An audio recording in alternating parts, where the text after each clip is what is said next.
नमस्कार, मी अनुराधा हराळे परत एकदा तुमच्या सगळ्यांचं स्वागत करते एमपीएससी वॉरियर्स या आपल्या युट्यूब चॅनलवर।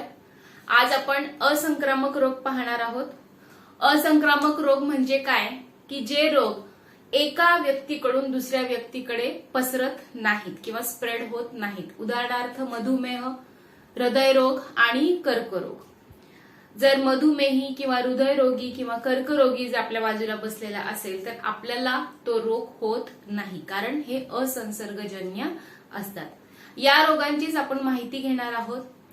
हे आजार का होतात, याची लक्षणे काय काय आहेत आणि याच्यावरती काय उपचार आहेत, या सगळ्या गोष्टी परीक्षेच्या दृष्टिकोनातून आपण पाहणार आहोत। परीक्षेमध्ये कशा पद्धतीने या रोगांवरती प्रश्न येतात हे देखील मी मध्ये मध्ये सांगणार आहे। तर सगळ्यात पहिला रोग पाहूयात आपण, मधुमेह, ज्याला इंग्लिशमध्ये डायबिटीज असं म्हणतात।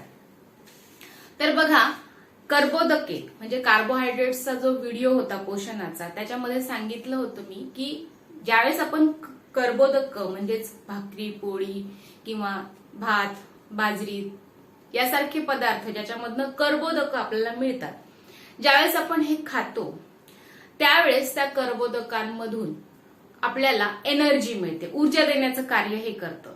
कारण याच्यापासून आपल्याला ग्लुकोज मिळत असतं आणि हे जे ग्लुकोज असतं ते साखरेमध्ये मिसळल्यानंतर आपल्याला काय मिळते, एनर्जी मिळते, ऊर्जा मिळते। ग्लुकोज मध्ये जर या रक्तामध्ये जर या ग्लुकोजचं जर प्रमाण जर वाढलं तर मधुमेह हा आजार होतो, हा रोग होतो। आता रक्तामध्ये, आता बघा आपण तर कर्बोदके 3 टाइम खात असतो, मग त्यावेळेस आपल्या रक्तातील साखर वाढते का? तर नाही।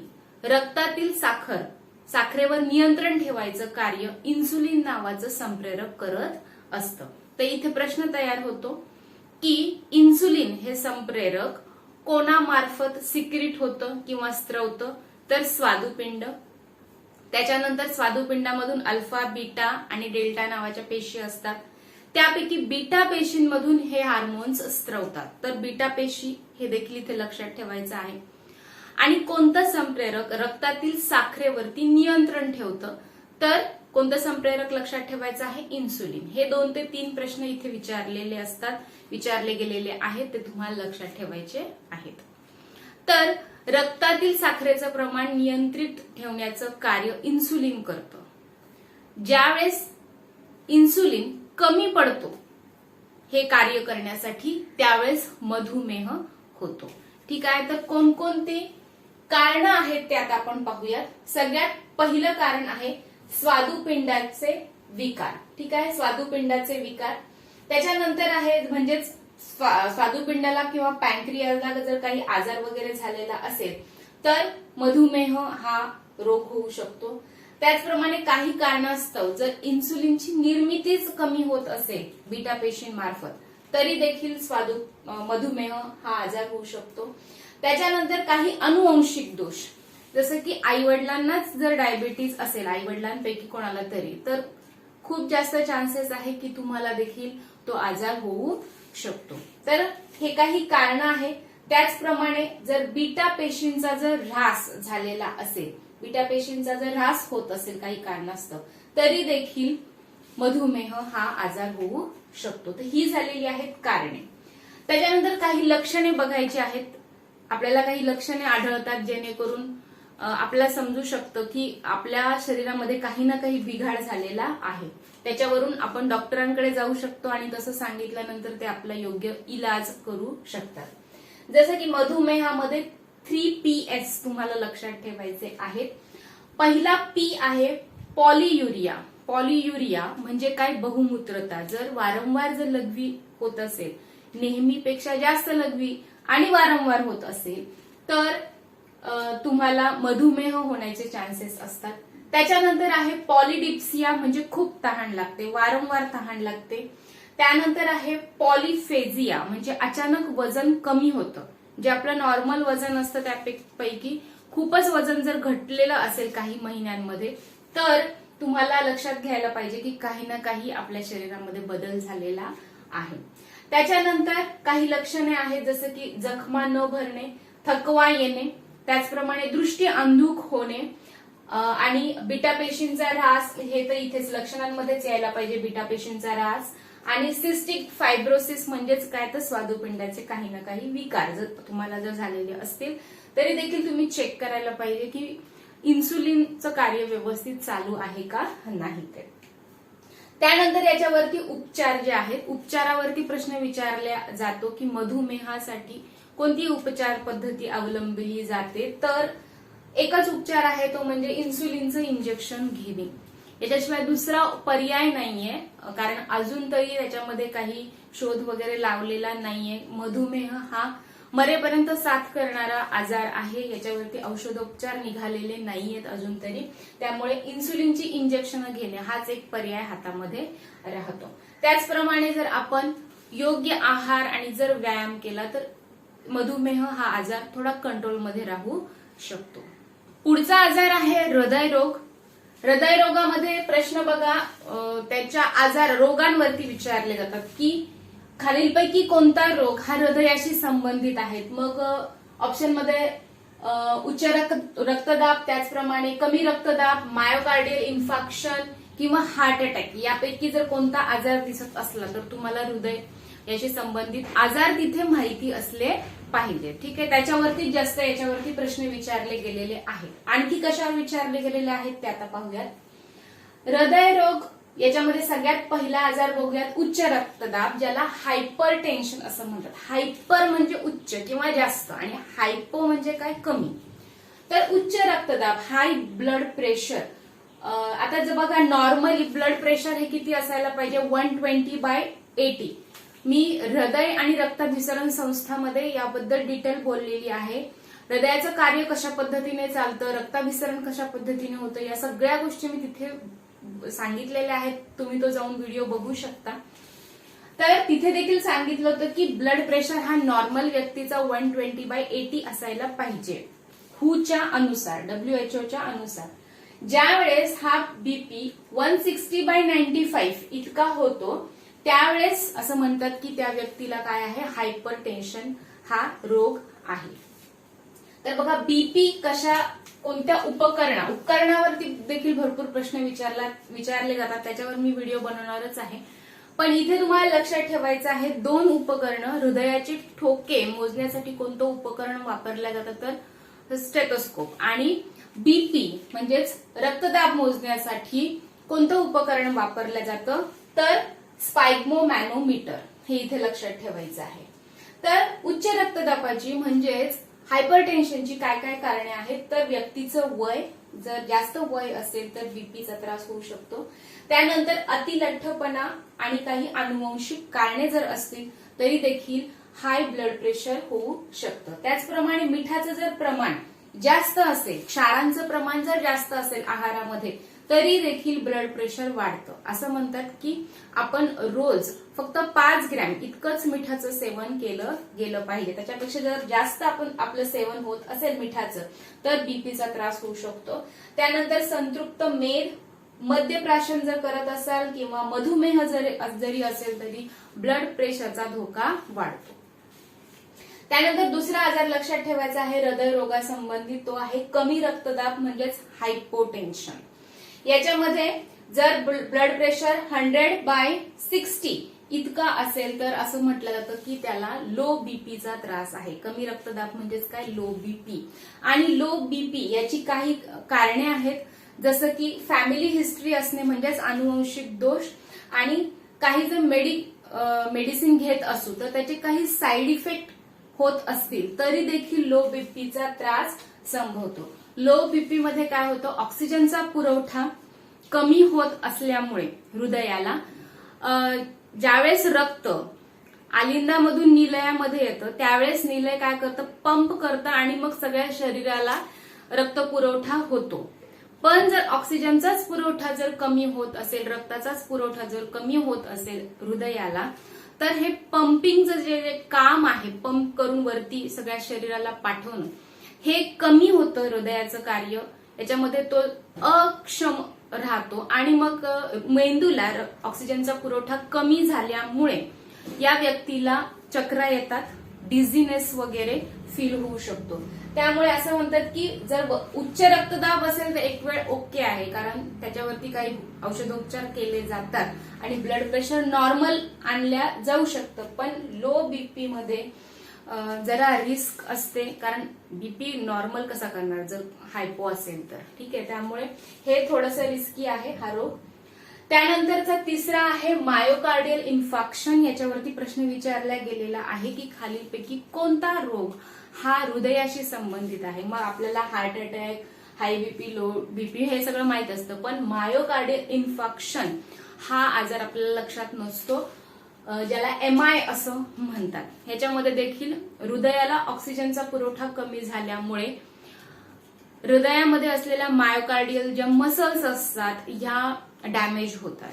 ठीक आहे, तर हा इथे आजार लक्षात ठेवायचा आहे, मायोकार्डियल इन्फार्क्शन. नंतर आहे हृदय विकार झटका म्हणजेच हार्ट अटॅक. हार्ट अटॅकची कोणकोणती कारणे आहेत, तर ही सगळीच कारणे हार्ट अटॅकची रिलेटेड आहेत. जसं की अतिलठ्ठपणा आहे, अनुवंशिक कारण आहे, जर खूप जास्त मिठाचं प्रमाण वगैरे असेल.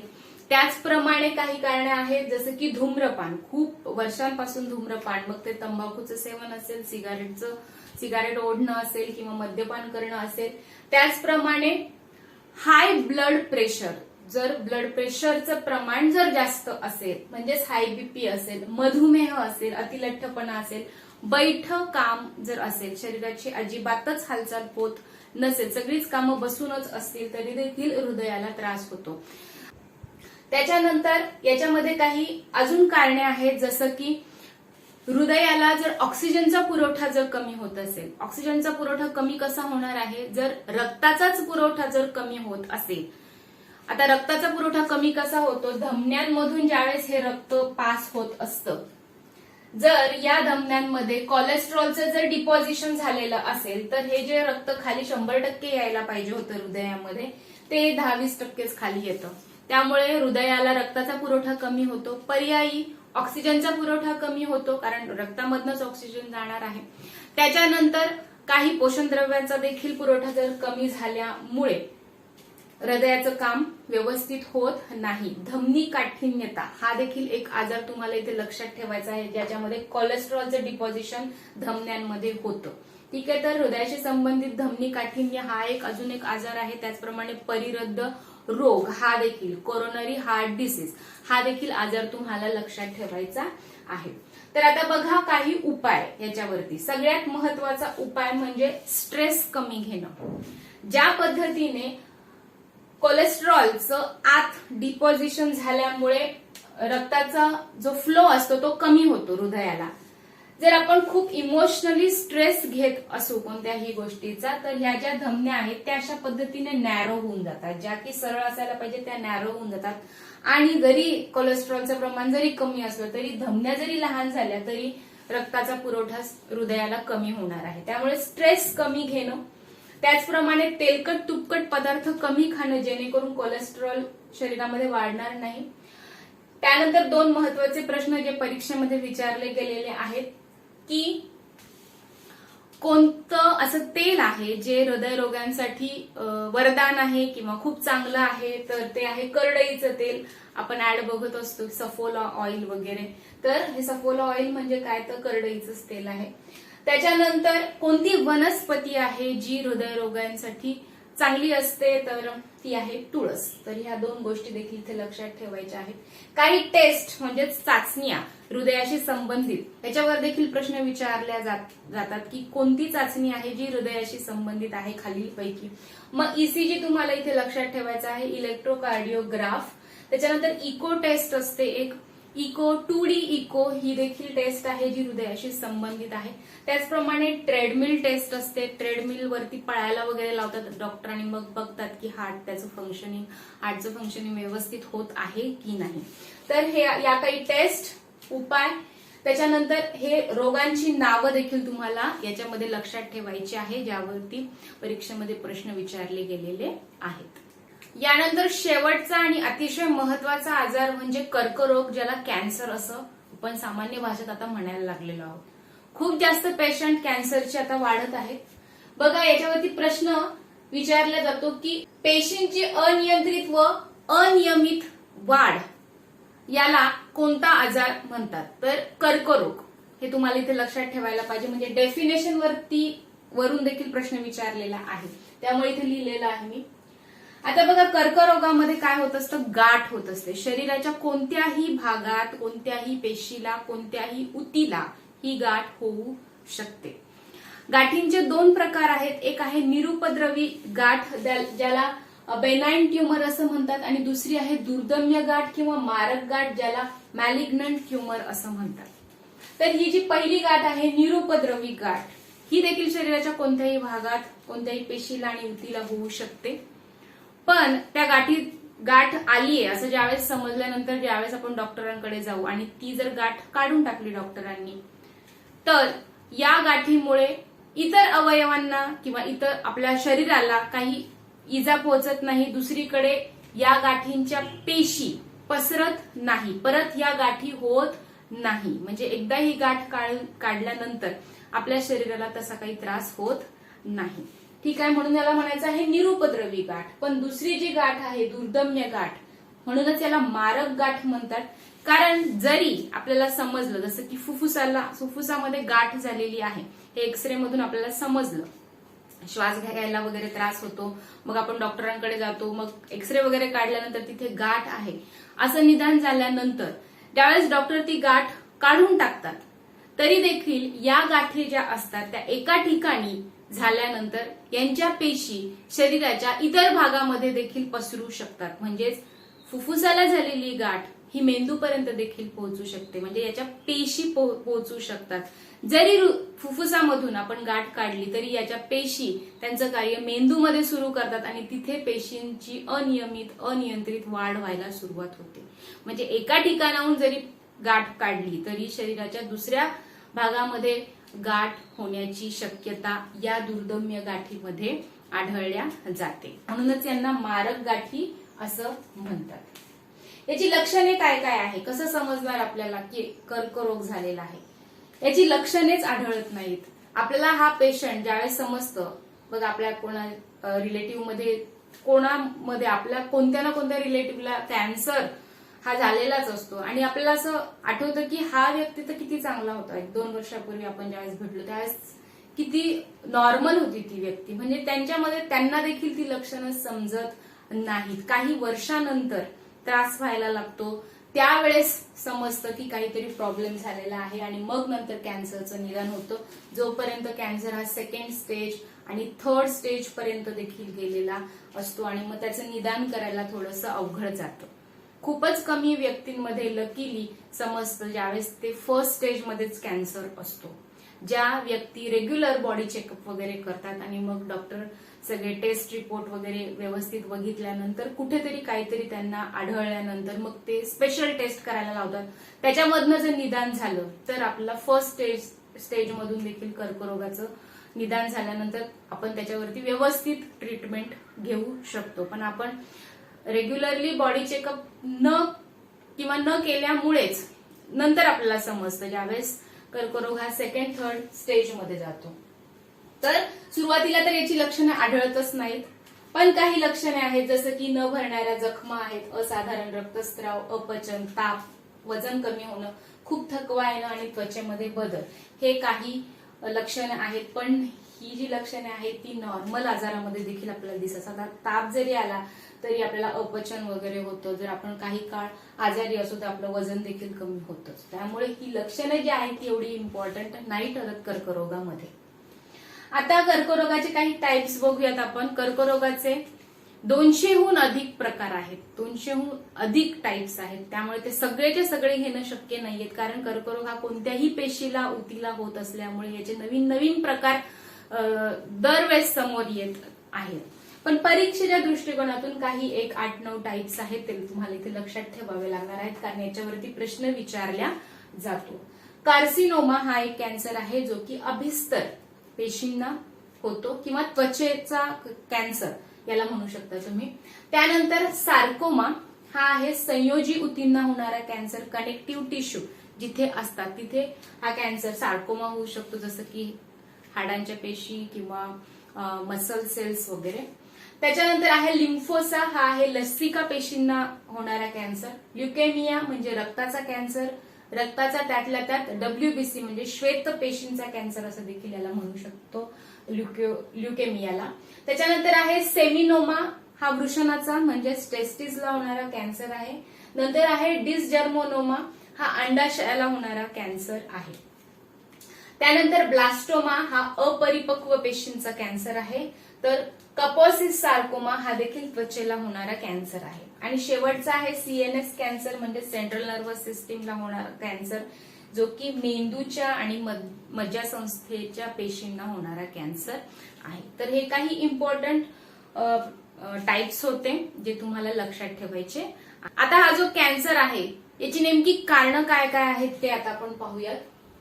सर्वात अगोदर 5% कॅन्सर कशामुळे होतो, तर तो अतिनील किरणांचा जर वापर आपल्या शरीरावरती झालेला असेल, क्ष किरण, त्याचप्रमाणे गॅमा किरण जर आपल्या शरीरावरती पडलेली असतील आणि वारंवार जर पडत असतील तर आपल्याला कॅन्सर होऊ शकतो. बघा, बऱ्याचदा सोनोग्राफी वगैरे करताना या सगळ्या किरणांचा वापर केला जातो, गॅमा किरणांचा वगैरे, क्ष किरणांचा वापर एक्सरे वगैरे ज्यावेळेस आपण काढतो, कुठे हाड वगैरे मोडलं असेल तर. आणि जर वारंवार जर आपण या किरणांच्या जर सानिध्यात जर गेलेलो असू तर 5% कॅन्सर याच किरणांमुळे होतो. त्यानंतर 80% जो कॅन्सर आहे हा दुसऱ्या कारणामुळे होतो, जसं की रासायनिक संयुगे यांचा जर विविध रासायनिक संयुगांचा जर परिणाम जर झाला, जसं की आर्सेनिक, कोबाल्ट, निकेल, कॅडमियम यासारख्या संयुगाचा आपल्या शरीरातील डीएनएच्या नत्र रेणूंवरती परिणाम होऊन कॅन्सर होऊ शकतो. यासाठी कारणीभूत आहे आजकाल आपण फार गोष्टी प्लास्टिक मधनं घरामध्ये आणतो, प्लास्टिक मध्येच आपण खातो, बऱ्याचदा पार्सल वगैरे आपण मागवतो, होम डिलिव्हरी वगैरे अन्नपदार्थांची. तर तिकडे काय केलं जातं, जे प्लास्टिकचे कंटेनर असतात किंवा जे अॅल्युमिनियमचे कंटेनर असतात त्याच्यामध्ये गरम गरम अन्नपदार्थ टाकलं जातं. ज्यावेळेस या प्लास्टिकमध्ये, अॅल्युमिनियममध्ये असे गरम अन्नपदार्थ टाकले जातात त्यावेळेस तिथे एक रिॲक्शन होते आणि त्यांच्यामधील ही संयुगे जी आहेत, केमिकल किंवा रासायनिक संयुगे ज्याला म्हणतो आपण, ती अन्नपदार्थामध्ये जातात आणि आपण हे असं अन्न कंझ्युम करतो.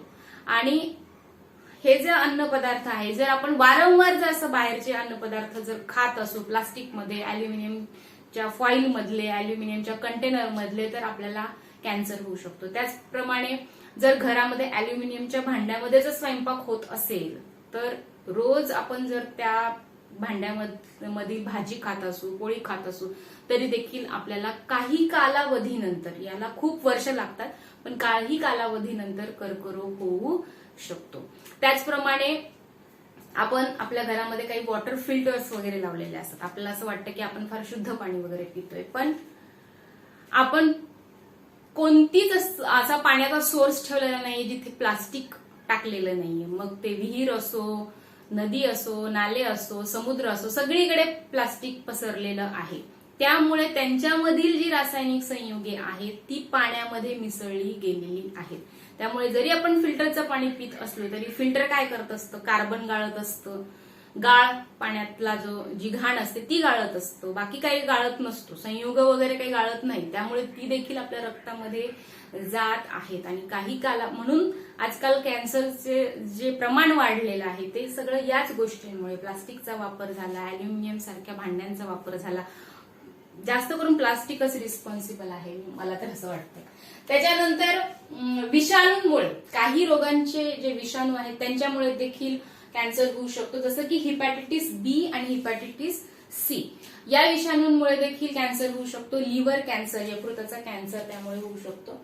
त्यानंतर काही अनारोग्यदायी सवयी, अनारोग्यदायी सवयी म्हणजे काय, धूम्रपान करणे, मद्यपान करणे, याच्यामुळे स्वरयंत्राचा कॅन्सर, तोंडाचा कॅन्सर, ग्रसनीचा कॅन्सर, भरपूर कॅन्सर, याच्यामुळे सगळे श्वसनासंबंधीचे जे अवयव आहेत त्यांचे कॅन्सर या अनारोग्यदायी सवयींमुळे होऊ शकतात.